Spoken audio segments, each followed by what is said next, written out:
Welcome back to another episode of Spilling the Tea with the Henna guys. So if you guys watched our last video, we went back to Henna and Indigo, and this is another video of Henna and Indigo. Now her channel is called Katarina City, and the title of the video is How to Dye Hair with Henna and Indigo, my henna hair. Her link is down below. Check out her channel, and let's start right into this. For this project, and I don't recommend that you use henna hair dyes because they tend to not be completely natural and they have a lot of other ingredients in them that can actually be just as harmful as conventional hair dyes. Also, a lot of them have salts in them that when applied over chemical hair dye that you might have already had in your hair even for a long time, it can completely melt your hair and it will at least turn it green. So I recommend using So I do agree with her. There is a lot of hennas out there that they have other additives in it that should not be there. Metallic salts is the number one. So make sure when you purchase your henna, do your research and know what ingredients you are about to put on your hair.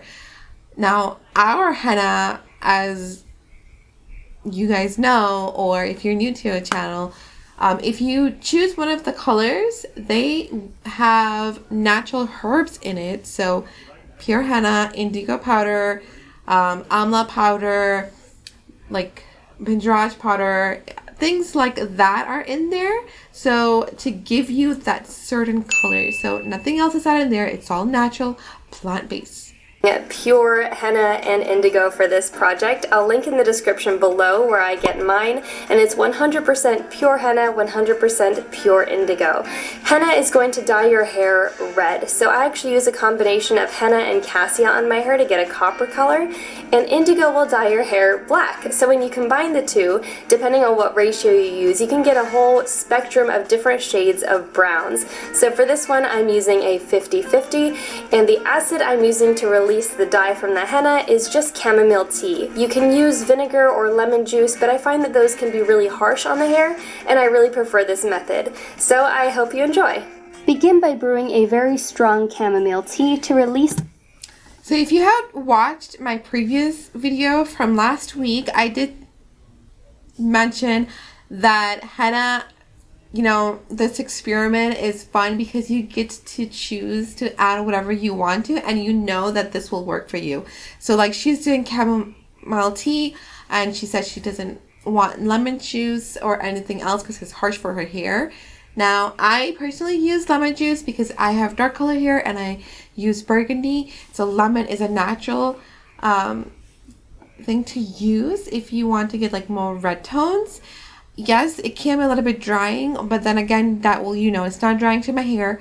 You will know if it is or not. So you can add black coffee for darkness, tea, the color that she is getting. So this is like a whole experiment that we're doing. Dye in your henna. How much you need depends entirely upon how much hair you have, so I usually brew more than I think I'll need.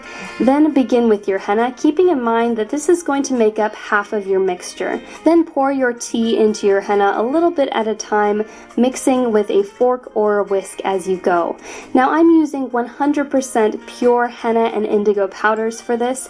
If you're using a pre-mixed henna hair dye, keep in mind that you might not want to mix them with metal because they do tend to have other chemicals and salts in them that could react badly with the metal. I only recommend using 100% pure henna, indigo, or cassia powders on hair, and just keep adding a little bit of liquid at a time until you get this Greek yogurt type consistency.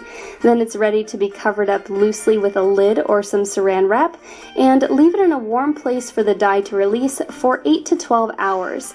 Once the dye is released, you'll see a little bit of what looks like reddish oil sitting on top of the surface of it. Once the dye has released, you're ready to start mixing your indigo. You'll want to mix about as much indigo as you did henna, and you can play around with the ratios. They'll give you different shades from reddish to more black depending on how much henna you use compared to indigo. For this I was going for more of a chocolate brown with red highlights, so I did 50% indigo and 50% henna. You'll want to keep adding water slowly until you get sort of a cream spinach consistency. Then add the henna to your mixture and stir this very, very well. You'll want to make sure you completely blend this as well as possible, otherwise you could end up dyeing different areas of the hair, different shades of colors. You need to make sure you completely blend this mixture as thoroughly as possible. For this video, my beautiful sister Natasha is modeling for me. She's also brilliant and funny and very talented, but we're just focusing on her hair for this video. She has this gorgeous long dark brown hair, and she actually usually dyes it with henna, which gives it a little bit of a reddish tint. But for this one, we're going a little bit darker than usual. So what I like to do when I'm applying the henna is apply it first along the hairline, usually around the nape of the neck, and then working my way up around one side of the head, and then ending it back behind the opposite ear. I do this because I like the area along the hairline to be the area that I'm absolutely sure I'm getting the absolute best coverage. So if it dries out as it goes, by the time I'm done with the rest of the hair, I can add a little bit more of that henna indigo mixture, and it's going to moisten it up and keep dyeing it a really nice rich color. And as you go, make sure you're fully massaging the henna mixture into the hair. You'll want to make sure the scalp actually feels wet, so that way you know it's getting deep down into the roots of the hair. As you go, make sure you're massaging that in and that the scalp does feel wet and that you're getting it really deep in between those hairs. If you're not massaging it into the head, it's just sitting on top of sections of hair. I'm enjoying her deeply explanation here of the application. I'm really loving it.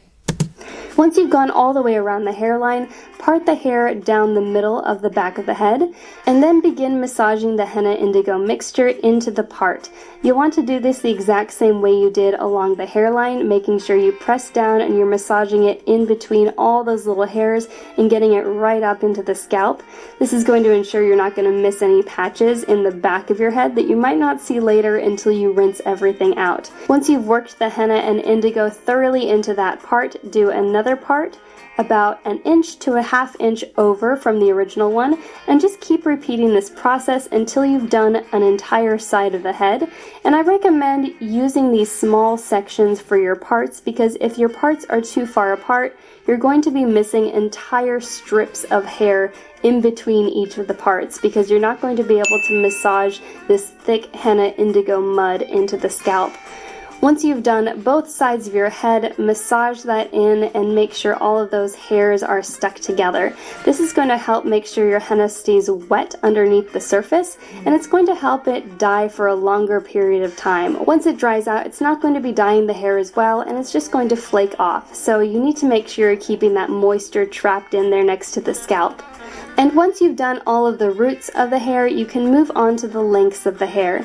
And the exact same principle applies here. You'll want to work in small sections and make sure you're massaging it thoroughly into the strands of the hair, because if it's just smoothed over the surface of a ponytail, it's only going to be dyeing the hairs on the outside of the ponytail, and you'll completely miss everything on the inside. So make sure that you're separating that ponytail into small sections and massaging that mixture thoroughly into it. And once you've completely saturated all of the length of the hair, fold it up into sort of a messy, squishy beehive on top of the head and press it into place. It should be wet enough to just stick right up there for a few seconds while you prepare to get something to cover it. You can cover the hair with a plastic bag or an old junky towel. I recommend using saran wrap because it's easy to get and you can just cut off as much as you're going to need. Wrap it once around the head, and then I recommend getting another section of saran wrap to cover the top of the hair and really keep all of that moisture in. Then you'll need to let this mixture sit on the hair for at least an hour to 2 hours. Some people will leave henna on their hair for 6 or even 12 hours, but I haven't found any significant improvement in the results by leaving it on longer than 2 hours. So her hair is already dark. She's applying it to her scissors. Her hair is already dark, and she's applying that and darker just she knows she's going to get just red tones. Now if you are trying to cover your gray or you're trying to go a step color up, then you need to make sure you apply it on for 3 hours. You can apply it on for more and it will give you good coverage.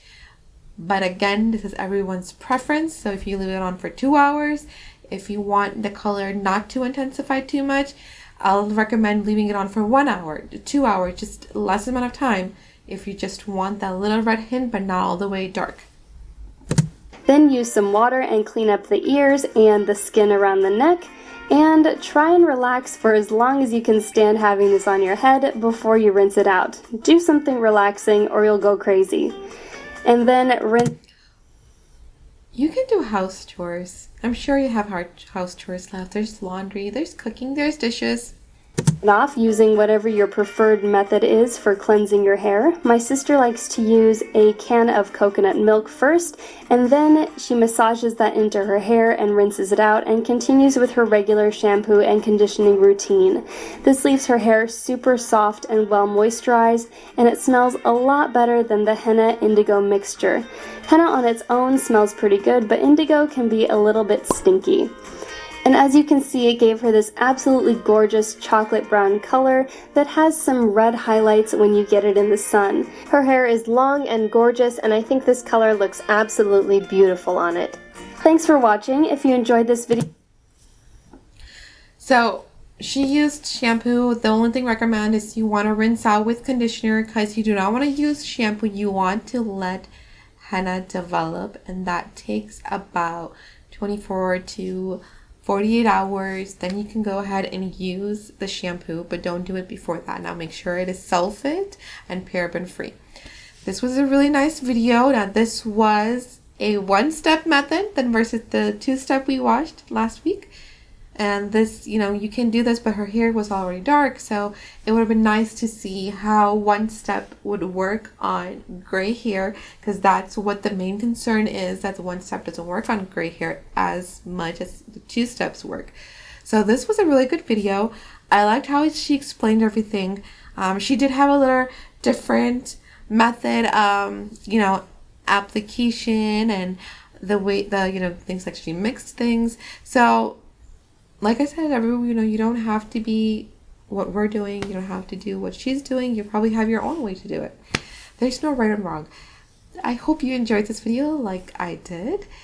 Don't forget to like and subscribe. Till next week. Bye.